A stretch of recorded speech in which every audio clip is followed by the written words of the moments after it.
Hi hello ನಮಸ್ಕಾರ ಸ್ನೇಹಿತರೆ. Squid game 2 one of the most anticipated series of this year. ನಾನಂತೂ ತುಂಬ ಕಾತರದಿಂದ ಕಾಯ್ತಾ ಇದೆ ಈ ಸಲ ಹೆಂಗೆ ಮಾಡ್ತಾರೆ, ಹೇಗೆ ಸ್ಟೋರಿನ ಬಿಲ್ಡ್ ಮಾಡ್ತಾರೆ ಅಂತ. ಸ್ಕ್ವಿಡ್ ಗೇಮ್ ಸೀಸನ್ 1ನ ನೋಡದೇ ಇರೋರು ಸೀಸನ್ 2ನ ನೋಡ್ಬೋದಾ ಅಂತ ಕೇಳಿದ್ರೆ ಆರಾಮಾಗಿ ನೋಡ್ಬೋದು. ಇನ್ಫ್ಯಾಕ್ಟ್ 2 to 3 ಮಿನಿಟ್ಸ್ ಇಂಟ್ರೋ ವಿಡಿಯೋನೂ ಬಿಟ್ಟಿದ್ದಾರೆ. ಸೀಸನ್ 1ನಲ್ಲಿ ಏನೇನಾಯಿತು ಅಂತೆಲ್ಲ ಕಂಪ್ಲೀಟ್ ಸಮರೈಸೇಷನ್ ಮಾಡಿದ್ದಾರೆ. But preferably I would suggest you to see season 1, ಆಮೇಲೆ ಸೀಸನ್ 2ನ ನೋಡೋಕೆ ಹೋಗಿ. ಇನ್ನು ಪ್ಲಾಟ್ ಬಗ್ಗೆ ಮಾತಾಡೋದಾದರೆ, ಸ್ಕ್ವಿಡ್ ಗೇಮಲ್ಲಿ ಗೆದ್ದಿದ್ದ ಜೀಹುನ್ ತುಂಬ ಗಿಲ್ಟ್ ತುಂಬಿರೋ ಜೀವನನ ಸಾಗಿಸ್ತಿರ್ತಾನೆ. And now it has already been 2 years. ಎಷ್ಟೋ ಜನರ ಸಾವಿನ ದುಡ್ಡನ್ನು ಅನುಭವಿಸ್ತಿದ್ದೀನಲ್ಲ ಅಂತ ದುಃಖದಲ್ಲಿರ್ತಾನೆ. ಸೊ ಹೆಂಗಾದರೂ ಯಾರು ಇವೆಲ್ಲದರ ಹಿಂದೆ ಇರೋದು, ಇವನ್ನ ಹೆಂಗಾದರೂ ಹಿಡಿಬೇಕು ಅಂತ ತಾನು ಗೆದ್ದಿದ್ದ ದುಡ್ಡನ್ನು ಉಪಯೋಗಿಸ್ಕೊಂಡು ಒಂದು ತಂಡನ ಕಟ್ತಾನೆ. ಸೊ ಅವನು ಮತ್ತೆ ಸ್ಕ್ವಿಡ್ ಗೇಮಲ್ಲಿ ಪಾರ್ಟಿಸಿಪೆಂಟ್ ಆಗಿ ಹೋಗ್ತಾನ ಅಥವಾ ಅವ್ರನ್ನೆಲ್ಲ ಹೆದರಾಕೊಂಡು ಅವರ ಕ್ರೂರತೆಯನ್ನು ಎಕ್ಸ್ಪೋಸ್ ಮಾಡ್ತಾನ ಅನ್ನೋದೇ ಸ್ಟೋರಿ.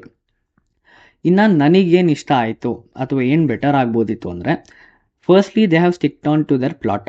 ಎಲ್ಲ ಎಪಿಸೋಡ್ಸಲ್ಲೂ ಥ್ರಿಲ್ಲಿಂಗ್ ಎಲಿಮೆಂಟ್ಸ್ನ ಇಕ್ಕಿದ್ದಾರೆ. ನೆಕ್ಸ್ಟ್ ಏನಾಗುತ್ತೋ ಏನೋ ಅಂತ ಚೆನ್ನಾಗಿ ಸಸ್ಪೆನ್ಸ್ ಕ್ರಿಯೇಟ್ ಮಾಡಿದ್ದಾರೆ. ಬೋರ್ ಆಗದೇ ಇರೋ ಆಗಿ ಆರಾಮಾಗಿ 7 ಎಪಿಸೋಡ್ಸ್ನು ನೋಡ್ಬೋದು. ಸೆಟ್ಸ್ ಆ್ಯಂಡ್ ಟೆಕ್ನಿಕ್ಯಾಲಿಟೀಸ್ ಅದ್ಭುತವಾಗಿ ಮಾಡಿದ್ದಾರೆ, ಅದ್ರ ಬಗ್ಗೆ ಒಂದು ಮಾತು ಹೇಳೋ ಆಗಿಲ್ಲ. ಮೊದಲನೇ ಸೀಸನಲ್ಲಿ ಬರೀ ಗೇಮ್ಸ್ ವರ್ಕ್ ಹೆಂಗಾಗುತ್ತೆ ಆ್ಯಂಡ್ ಪಾರ್ಟಿಸಿಪೆಂಟ್ಸ್ ಬ್ಯಾಕ್ ಡ್ರಾಪ್ ಬಗ್ಗೆ ತೋರಿಸಿದ್ರು.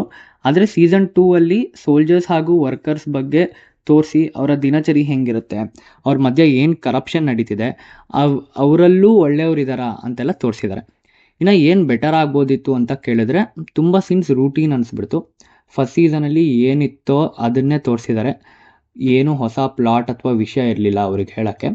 ಕೆಲವೊಂದು ಕ್ಯಾರೆಕ್ಟರ್ಗೆ ತುಂಬ ಸ್ಕ್ರೀನ್ ಟೈಮ್ ಕೊಟ್ಟಿದ್ರು and they made it look quite obvious that they all would survive till the last. So this made few scenes to be predictable. And climax ಅವರು plan ಮಾಡ್ಕೊಂಡಿರೋದು ಸ್ವಲ್ಪ ಬೇಜಾರಾಯಿತು. I felt there is no head or tail to end this season. ಎಲ್ಲ ಸಸ್ಪೆನ್ಸ್ನು 3ನೇ ಸೀಸನ್ಗೆ postpone ಮಾಡಿದ್ದಾರೆ. So season 3 2ನೇ ಸೀಸನ್ನಿನ ಕಂಟಿನ್ಯೂಷನ್ ಆಗಲಿದೆ. ಸೊ ನನ್ನ ಪ್ರಕಾರ it is a decent to good watch series. ಮೊದಲನೇ ಸೀಸನ್ ನೋಡದೇ ಇರೋರಿಗೆ ತುಂಬ ಇಷ್ಟ ಆಗುತ್ತೆ. ಹೈ ಎಕ್ಸ್ಪೆಕ್ಟೇಷನ್ ಇಟ್ಕೊಂಡು ನೋಡೋಕ್ಕೆ ಹೋಗಬೇಡಿ. 7 ಎಪಿಸೋಡ್ಸ್ ಇದ್ದು ಇದನ್ನು ನೀವು ನೆಟ್ಫ್ಲಿಕ್ಸಲ್ಲಿ ನೋಡ್ಬೋದು. ಇದೇ ಥರ ಕಂಟೆಂಟ್ಗಳಿಗಾಗಿ ಲೈಕ್, ಶೇರ್ ಮತ್ತು ಸಬ್ಸ್ಕ್ರೈಬ್ ಮಾಡಿ. ಮತ್ತೆ ಸಿಗೋಣ. ಧನ್ಯವಾದಗಳು.